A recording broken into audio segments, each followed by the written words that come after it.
On Global TV News Express, former President Jonathan describes Guinea-Bissau coup as hoax. In business, federal government says Africa Energy Bank ready to begin operations. On the foreign scene, Rwanda accuses DR Congo of delaying Washington peace deal signing. And in sport, former Super Falcons coach alleges mismanagement of FIFA World Cup funds by the Nigeria Football Federation. Hello and welcome to all our viewers in Nigeria and around the world to News Express on Global Television, coming to you live from the nation's capital, Abuja. I am Mukhtar Qasim. A quick reminder that Global Television is on DSTV, channel 365, and on StarTimes, channel 276. And now, the news in details. Former Nigerian president and chairman of the West African Elders Forum, Dr. Goodluck Jonathan, says no coup occurred in Guinea-Bissau, despite widespread report of a military takeover. Jonathan made the clarification after returning to Nigeria following days of unrest in Bissau that triggered global concerns. Our correspondent, Ubong Usoro, reports. Tensions had gripped the West African sub-region after a heavy gunfire erupted around key government institutions in Guinea-Bissau, sparking fears of another military takeover. Several international observers, including former President Goodluck Jonathan, were in the country at the time and had to be evacuated as uncertainty deepened. But speaking after his arrival in Abuja, Jonathan said the incident was not a classical military coup, insisting that President Umaru Embalo remained fully in charge of state affairs. Jonathan described the situation as an internal power struggle within the security architecture rather than an attempt to overthrow the democratic governance. Basically, what happened in Guinea-Bissau is quite disturbing to me, who believes in democracy.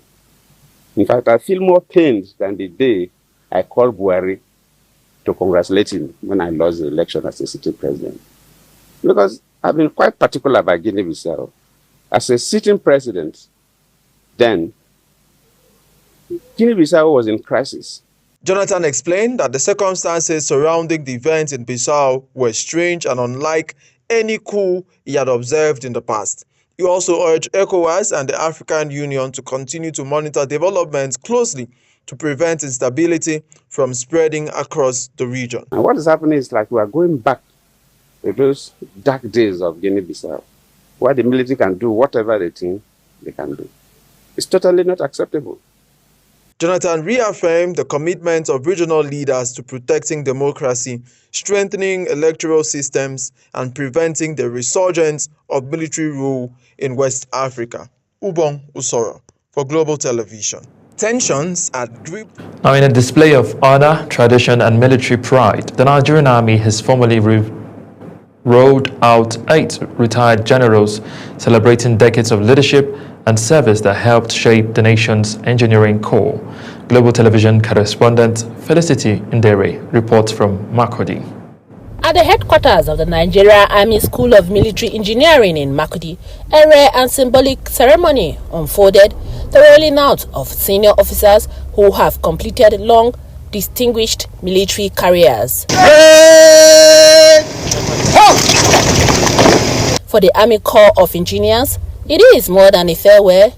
It is a reminder to serving personnel to stay alert, remain combat ready, and uphold the discipline required to confront Nigerians' evolving security threats. The 8 Sapa generals honored each served the nation for more than 3 decades. Their sign-off is a tribute to commitment, resilience, and a lifetime of military excellence.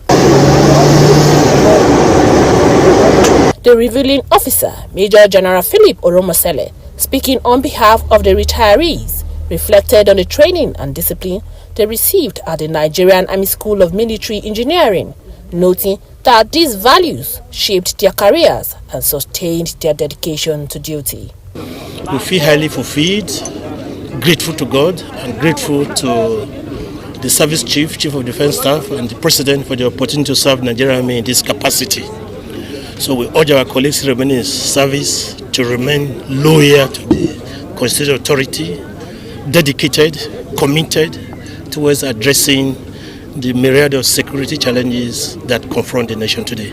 Representing the Chief of Army Staff, the Chief of Personnel Management, Major General Adewale Adekeye, urged the retired generals to continue to see the Army as home and to offer their wealth of experience in strengthening professionalism within the ranks.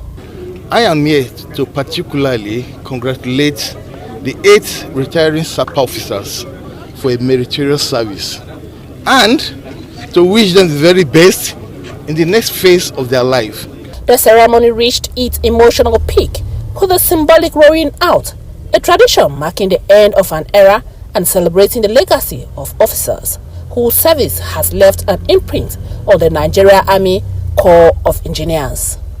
In Makurdi, Felicity Ndere reporting for Global Television News. To the education sector, where homeschooling has emerged as a growing alternative for parents seeking more control over their children's learning experience, with digital resources expanding and online platforms becoming more accessible. Families are embracing flexibility, personalized models that differ sharply from the mainstream school system. Our correspondent Nafisa Baba takes a closer look at homeschooling in Nigeria.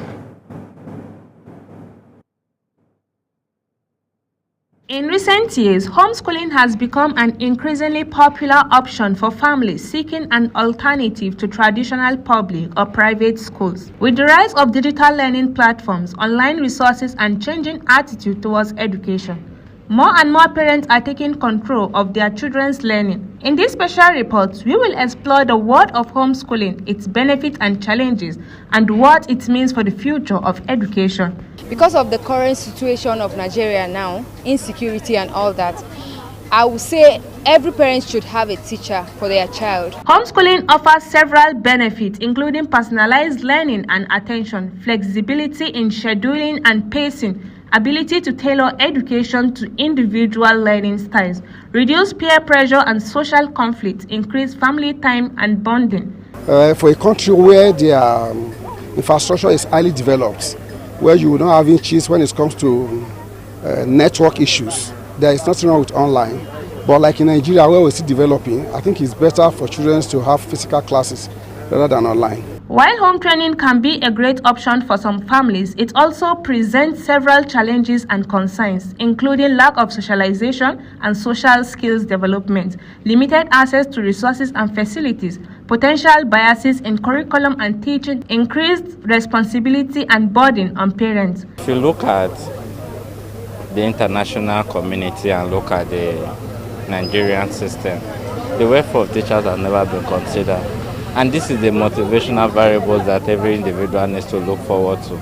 As technology continues to evolve and improve, it's likely that homeschooling will become an even more viable and attractive option for many families. With the rise of online digital platforms, virtual reality, and other digital tools, homeschooling is becoming increasingly sophisticated and effective. Nafisa Baba, Global Television News. Now, in a nation where digital technology is expanding at record speed, another industry is growing in the shadows: online scams. From fake investment to romance fraud, the numbers keep rising, and so do victims. Global Television's correspondent Sadia Yakubu reports. Across Nigeria, certain cities have become hotspots for internet fraud. The tools, laptops, VPNs, foreign numbers, and carefully crafted online personals. Most scammers operate in small groups. They target foreign victims using romance scams, phishing, or fake e-commerce stores. But now, more Nigerians themselves are being scammed, especially through fake investment and crypto schemes shared on social media. A whole lot of our youths are unemployed and unemployable. You know, they are two different things, but though related. And so, by the time there is so much economic pressure on them, you know, to try to meet their basic needs, you know, societal needs and all that, and the resources is not there, they are not earning much. There is this tendency for them to be pressured into going into scam. From social engineering to fake online love to fraudulent loan app that steal contact and harass users, digital scam operations are becoming more sophisticated and more aggressive. Of my colleagues where I know were not working, we graduated almost 3 to 4 years back, serve, and they are still here, no job. When you see somebody or a friend that is into this kind of business, you don't need to influence you. For some young people, online scams have become a shortcut to wealth. Social media glamorizes soft life and flashy lifestyle that fraudsters often display. But behind every stolen dollar is a victim. If government can do something by provide a conducive environment, especially job for the young people, I think the rate of this crime will be reduced. Experts warn that the rise of cybercrime damages Nigerians' reputation internationally, reduces investors' confidence, and puts honest digital entrepreneurs at a disadvantage. In order to stop or reduce online scams, the following must be organized: digital literacy classes, cyber safety seminars, government policy meetings, among others. If you receive messages that sound too good to be true, they probably are. Verify every online transaction, protect your personal information, and report suspicious activities to the authorities. Nigeria's digital future is bright, but only if we fight the dark corners of cyberspace together. Sadia Yakubu, reporting for Global Television News. You're watching the live broadcast of News Express. When News Express returns, former Super Falcons coach alleges mismanagement of FIFA World Cup funds by the Nigeria Football Federation. Details coming shortly, plus business and foreign stories on the other side of this break. Please stay with us.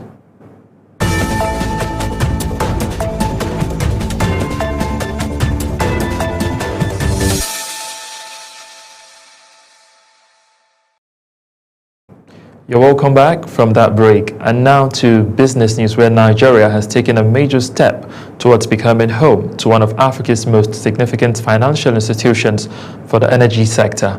The federal government says all requirements for the takeoff of the Africa Energy Bank have now been fully met, positioning the country as the center of the continent's next phase of oil and gas investment. Kikelomo Okere reports. Nigeria's drive to anchor Africa Energy Future is entering its final lap. Months after winning the bid to host the headquarters of Africa Energy Bank, the country says the facility is now complete, fully furnished and ready for operations.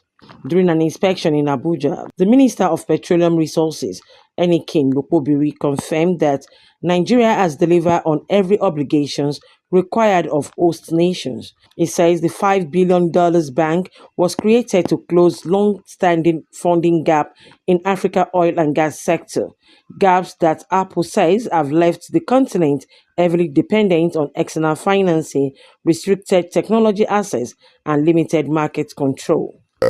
Apple and African Bank are the drivers of this process, to facilitate the takeoff, of the bank. But what Nigerians, and the world need to know today is that as a host country, we have met all our obligations, and the building is ready.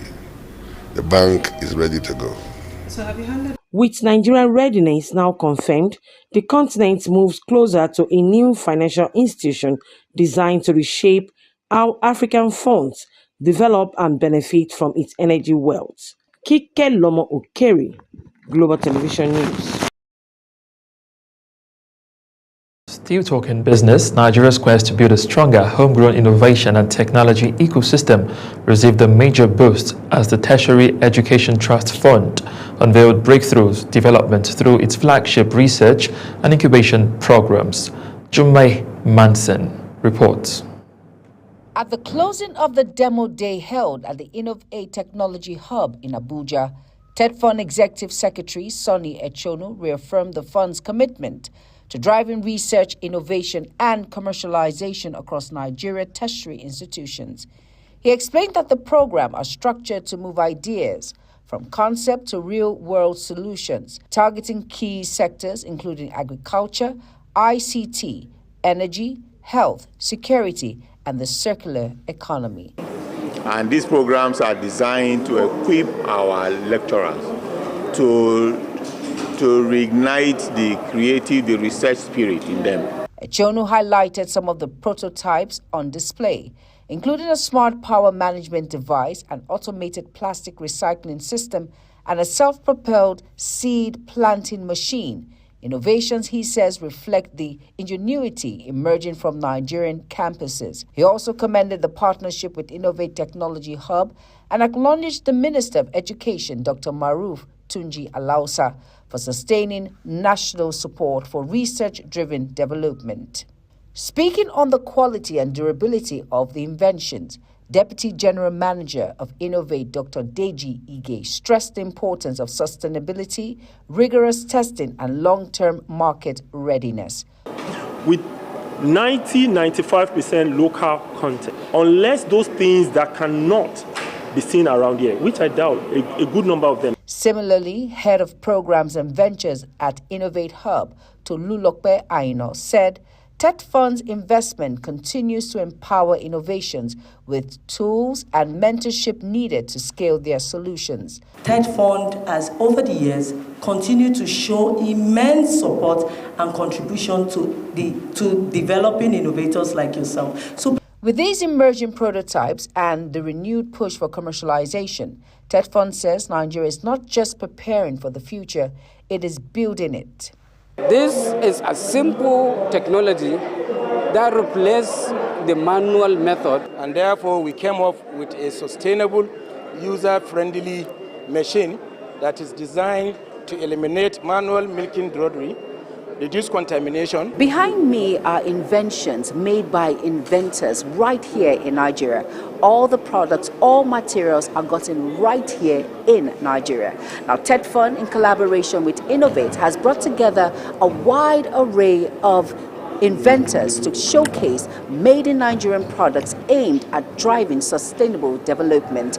Jumai Manson reporting for Global Television.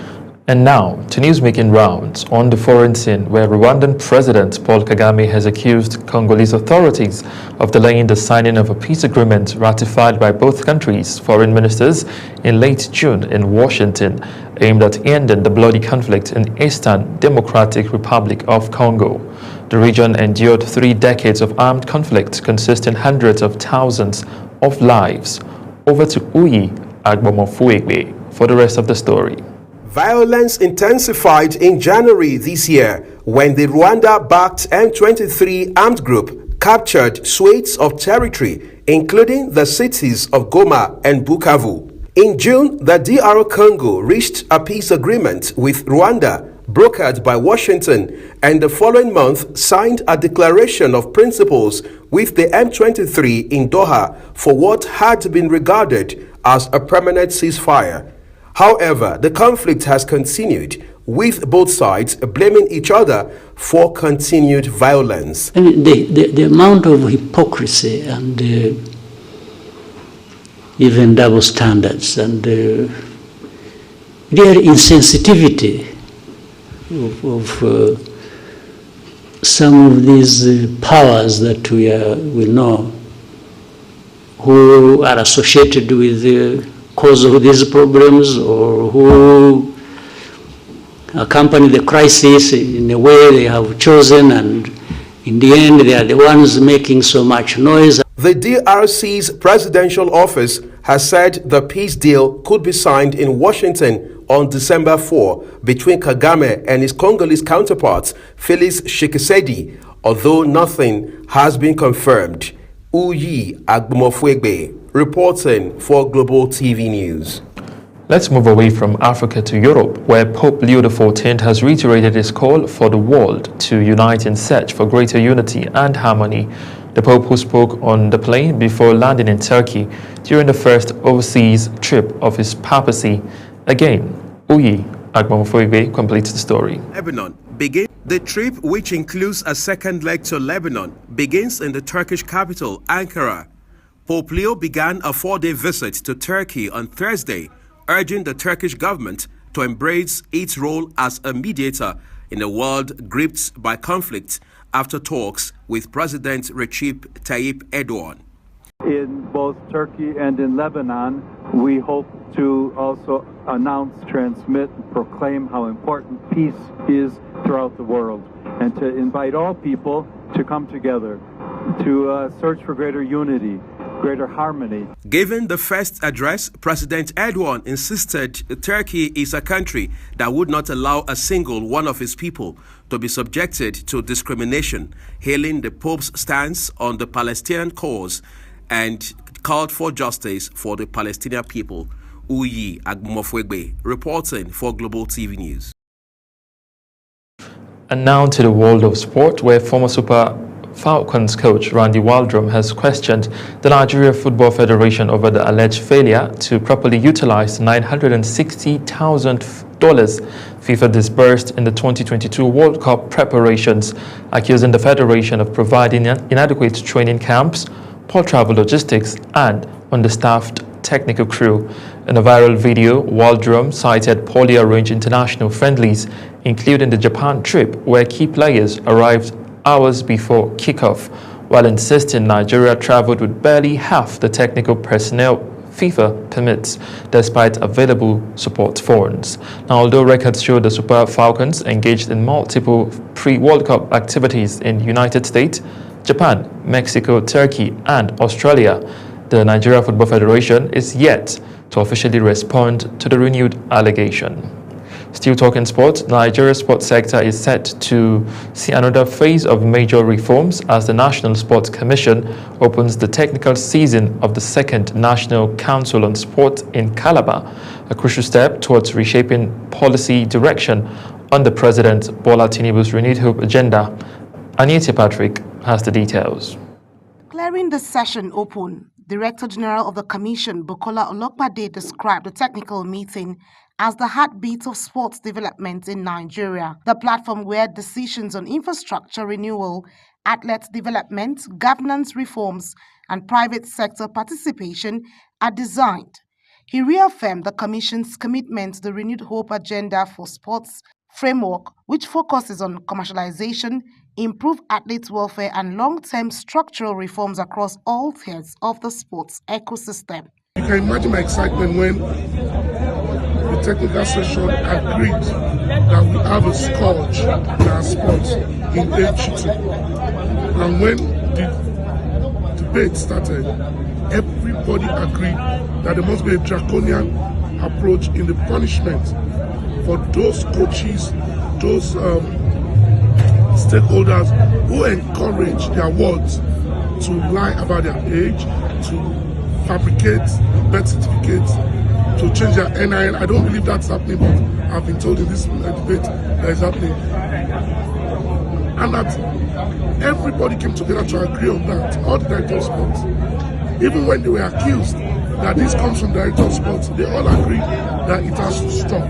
In her welcome remarks, Cross River State's Commissioner for Sports Development, Agnes Atsu, highlighted the state's growing sports profile, from the Abokim Green Marathon and Women's League Championship to the revived Governor's Cup, stressing Governor Basi Otu's commitment to sports as a driver of youth empowerment and economic expansion. A major highlight of the session was a presentation on risk management and sports insurance, urging the adoption of comprehensive protection policies for athletes, competitions, and operational activities across the country. With the technical session now underway, stakeholders say the outcome of the Calabar meeting could set the tone for a more structured, competitive, and professionally managed sports industry in Nigeria. Anita Patrick, reporting for Global TV News. As Global TV News Express comes to an end, here is a recap of our top stories.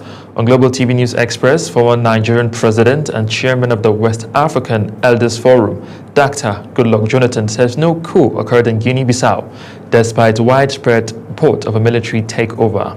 In business, Nigeria says it has now met all requirements for the takeoff of the African Energy Bank, positioning the country as a central hub for the continent's next phase of oil and gas investment.